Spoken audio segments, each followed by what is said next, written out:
বলছি প্রীতম পাঠা রেপিস্টের মা দিশানির সব ভিডিওগুলো তোমার চ্যানেল থেকেও ডিলিট করবে। শুধু তোমার ছেলে নয়, ঠিক আছে? কেসটা কোন লেভেলে হয় এবার দেখো। কে সামলাবে তোমার ছেলেকে? এবার তোমার ছেলের জীবন নিয়ে টানা হাজরা হবে। তাই বলছি প্রীতম পাঠা রেপিস্টের মাকে বলছি, তোমার চ্যানেল থেকেও দিশানির ভিডিও ডিলিট করবে এবং তোমার ছেলেও করবে। ভিডিও ডিলিট করবে না, তাই না? দিশানিকে এসে বলতে হবে, দিশানি আমাদের মাধ্যমে বলেছে ভিডিও ডিলিট করতে হবে, ঠিক আছে?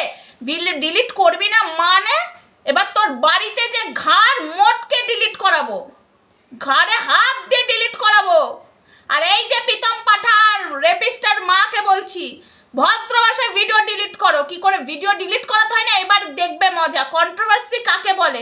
কি ভেবেছো কি তোমার ছেলে পেছনে পেছনে নচ্ছার বানাগিরি করবে আর তুমি আঁচলে ঢাকা দেবে তোমার ছেলেকে? ওটি আর হচ্ছে না।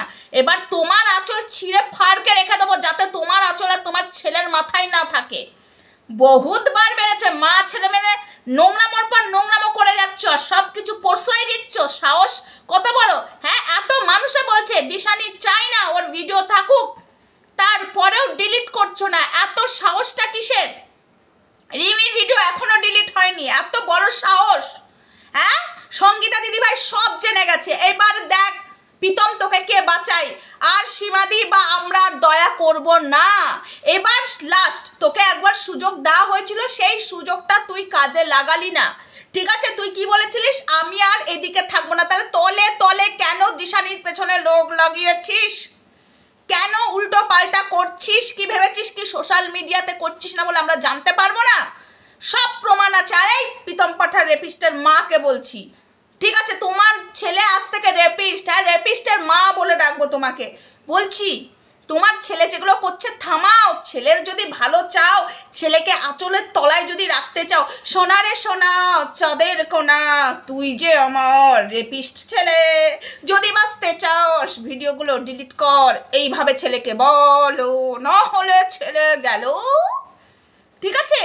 না হলে ছেলে গেল, একদম গেল, ঠিক আছে? এবার কেউ বাঁচাতে পারবে না। তাই ভদ্র ভাষায় প্রীতম পাঠার রেপিস্টের মাকে বলছি, ছেলেকে বলো ভিডিও ডিলিট করতে আর নিজেও করো। না হলে দেখো এবার কোন লেভেলে কন্ট্রোভার্সি আছে। তোমাদের কাদার চোখের জলও কেউ মুছতে আসবে না। আর কে তোমাদেরকে বাঁচায় এবার দেখতে চাই, কে কে বাঁচায়। আর শোনো, তোমাদেরকে বলছি, যারা যারা জানো না প্রীতম দিশানির সাথে কি কি করতে চাইছে, সৌরভের দিশানির সম্পর্কটা ভাঙার জন্য পুরো ছক সাজিয়ে নিয়েছে, সেই ছকে ছকে চলছে। তো ছকে ছকে ও চলবে, মাঝখানে আমরা আছি, মাঝখানে দেয়াল হয়ে দাঁড়িয়ে আছি। দিশানির সম্পর্কটা ভাঙার জন্য ও যা যা করছে জাস্ট নেওয়া যাচ্ছে না। তো ভদ্র ভাষায় বললাম, ভদ্র ভাষায় কথা শোনো। এই যে রেপিস্টের মা, ঠিক আছে? ছেলে বেশি মরবে না, ছেলে নোংরামো করছে আর তুমি ওই গর্ভ থেকে জন্ম দিয়েছো না। এবার দেখো কি করি, দেখো। ভদ্র ভাষায় বলে গেলাম, ভদ্র ভাষায় শোনা, সবাই শুনে রাখো। এই ছেলে ক্যামেরার সামনে করছে না, ক্যামেরার পেছনে করছে, জাস্ট যা করছে নেওয়া যাচ্ছে না। ওকে, নেওয়া যাচ্ছে না, তাই ভিডিওগুলো ডিলিট করতে হবে।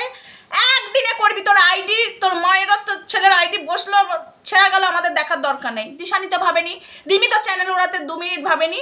বেশি চুলকানি আইডি নেতার মেরে দেবো আবার, ঠিক আছে? সুযোগ দিয়েছিলাম, সেই সুযোগটা কাজে লাগাসনি। এবার দেখ কি করতে পারি। এবার মা ছেলেকে দুটোকেই একসঙ্গে, ওই আঁচলের তলায় না। এবার তোর আঁচলও যাবে, এবার তোর ছেলেরও গেল, ঠিক আছে? ধর্ষণকারী রেপিস্ট, বেশি পেঁয়াজি মারছো ছেলেকে নিয়ে। হ্যাঁ, ছেলেকে শিক্ষা দিতে পারছো না, এক চলে ছেলেকে সোজা করো। আর এই তোকে বলছি প্রীতম, ভদ্র ভাষায় বললাম, ভিডিও ডিলিট করবি। মায়ের চ্যানেল থেকে তোর চ্যানেল থেকে ভিডিও ডিলিট করবি। আর তুই ডিলিট করছিস কি না করছিস এবার দেখ কি করে করাতে হয়। এবার নেমেছি, অনেক মিষ্টি ভাষায় কথা বলেছি।